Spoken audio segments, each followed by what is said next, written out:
পইচা কিন্তু এটা ভাল খবৰ আছে অসম বিধানসভাৰ সিদ্ধান্ত হৈছে মই অসম বিধানসভাৰ বিধায়ক হয়নে নহয় মই এমএলএ হয়নে নহয় আমাৰ বিধানসভাৰ সিদ্ধান্ত হৈছে 136 বিধায়কে সিদ্ধান্ত লৈছে যে এইবাৰ যাৰ যাৰ ৰেচন কাৰ্ড আছে সকলোকে অৰুণোদয় দিয়া হ'ব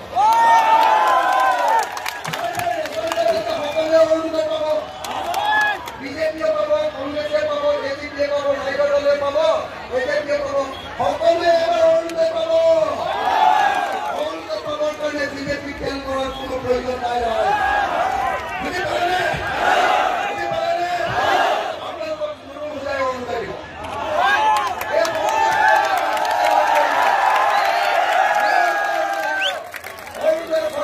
অৰুণোদয় চহী কৰি ৰাখে আপোনালোকে অৰুণোদয় পাব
তেতিয়াহ'লে বিজেপিয়ে 10,000 পাব কংগ্ৰেছে 10,000 পাব ৰাইজৰ দলে 10,000 পাব আপোনালোকে যি দলে যি কাম নকৰক লাগিলে সম্পূৰ্ণৰূপে সকলো দলৰ মানুহে 10,000 পাব